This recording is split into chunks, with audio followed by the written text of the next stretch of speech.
I want to thank the sponsor of today's video, and that's Arms Directory. Arms Directory is the only two-way protected social network and marketplace. You can post your favorite pics, you can talk about acquiring things and local events in the area, and also post videos of your favorite upgrades.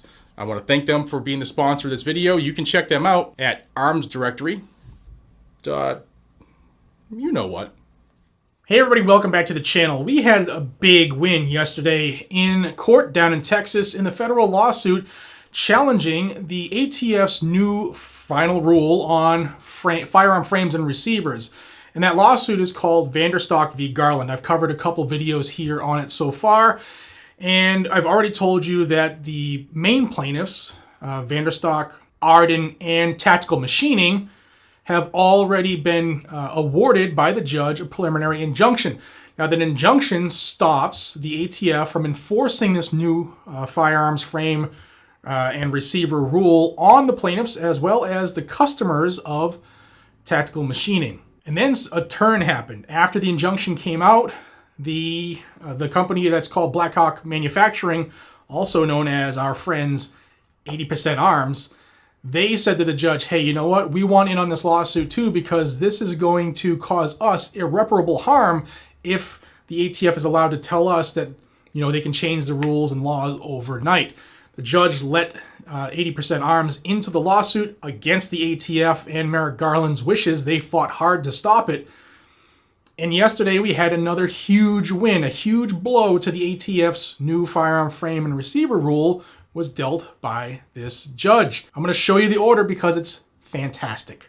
Here's page 1 of the order, and we'll start at the beginning. It says, Opinion and Order on Blackhawk Manufacturing Group Incorporated, doing business as 80% Arms, preliminary injunction. Before the court are intervener plaintiff Blackhawk Manufacturing Group, Inc., DBA 80% Arms motion for preliminary injunction, and the brief in support, which was filed on October 31st of 2022.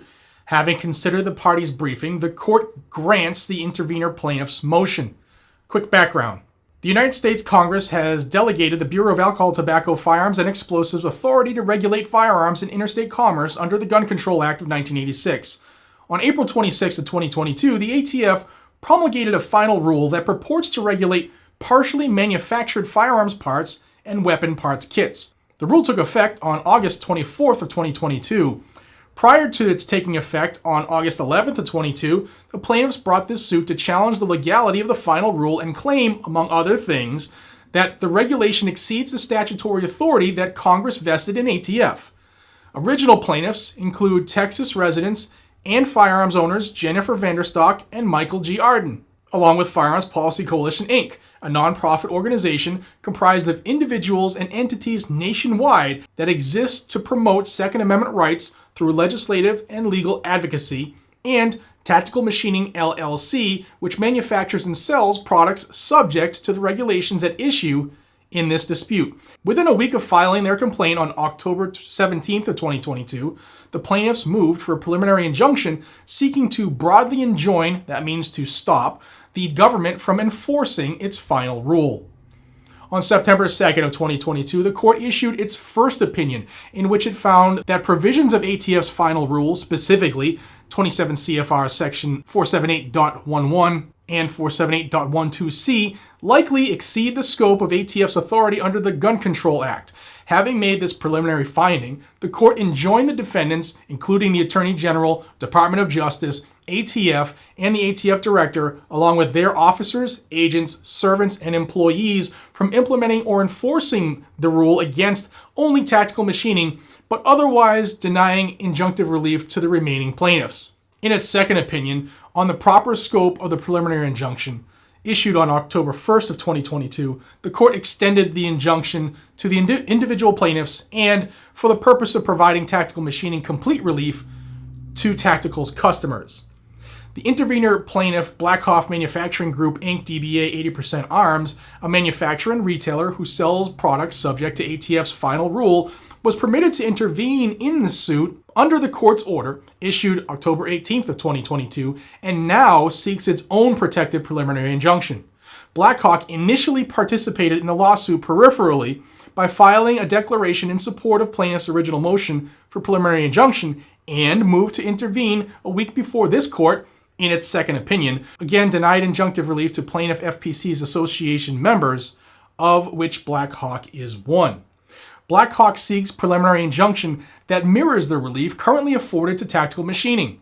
Black Hawk's request for injunctive relief rests on its claims that the final rule was issued in excess of ATF's statutory authority, is facially unlawful, and unlawfully purports to regulate weapons parts kits as firearms, contrary to the strictures of the GCA. In response, the government primarily contends that Black Hawk has not substantiated any irreparable harm it would suffer absent injunctive relief, particularly in light of its months-long delay in seeking preliminary relief. The parties have briefed the issue, and the motion is ripe for review. Now I'm going to jump to the conclusion here, and I'll have this pinned down below. You can read this whole thing on your own. Black Hawk has shown it is entitled to a preliminary injunction against the defendant's enforcement of the final rule. Accordingly, this court grants the motion and orders that defendants and their officers, agents, servants, and employees are enjoined from implementing and enforcing against Black Hawk Manufacturing Group DBA 80% Arms the provisions in 27 CFR 47811 and 47812 that the court has preliminarily determined are unlawful. Reflecting the scope of relief currently afforded to Tactical Machining LLC, the injunction also covers Black Hawk's customers, except for those individuals prohibited from possessing firearms under 18 U.S.C. 922G. The court waives the security requirement of Federal Rule of Civil Procedure. So ordered on this third day of November 2022, Judge Reed O'Connor. So this is huge news, guys and gals. We are seeing, hopefully continues, the dismantling of the overreach of the ATF in their new frame and receiver rule. We knew it was unconstitutional. They can't change these definitions on their own. These definitions are done by Congress, and Congress didn't give them the ability to change or make law. They're not elected.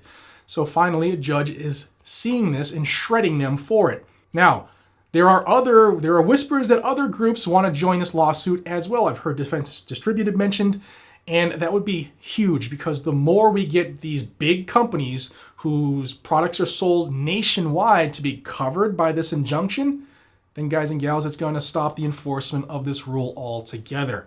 And I think that's going to be the end of this lawsuit. The writing is on the wall because these injunctive reliefs, these preliminary injunctions, are very hard to get. You must prove to the judge that you're more than likely going to win the case on its merits, and that if they don't do something immediately, you're going to lose your business. And from everything I've read so far, that is the case, and this judge has nailed it out of the park. Now, what does that mean if you like things made by these groups? Well, I'm going to tell you that right now. But I want to stress to you that this is a temporary injunction. I don't know how long this will last. So if something I say tickles your fancy, you might want to act quickly. So the big answer is yes. If you're an 80% Arms customer or you want to be a customer, you can purchase lowers and jigs from them. Both the Easy Jig Gen 3 and the GST9 Mod 1 jig. They're the only manufacturer and retailer that is legally allowed to sell both 80% Glock style pistol frame and its jig.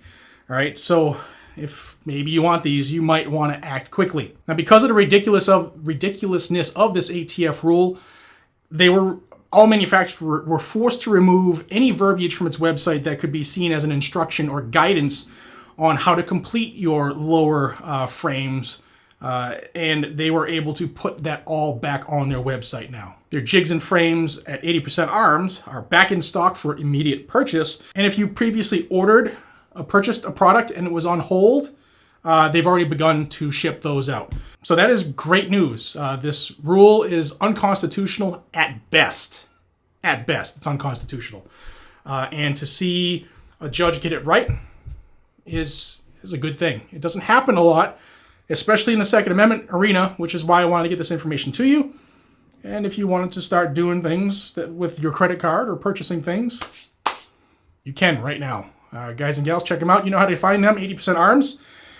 And I appreciate y'all on this video giving me your attention. I'll have a link down in the description to this order. And until we see each other again, be safe, stay vigilant, and carry a gun to keep you, your friends, your family, your community safe, because that's what the Second Amendment is for. And it doesn't matter if Joe Biden tells the ATF they should change it, because it's not happening. Take care.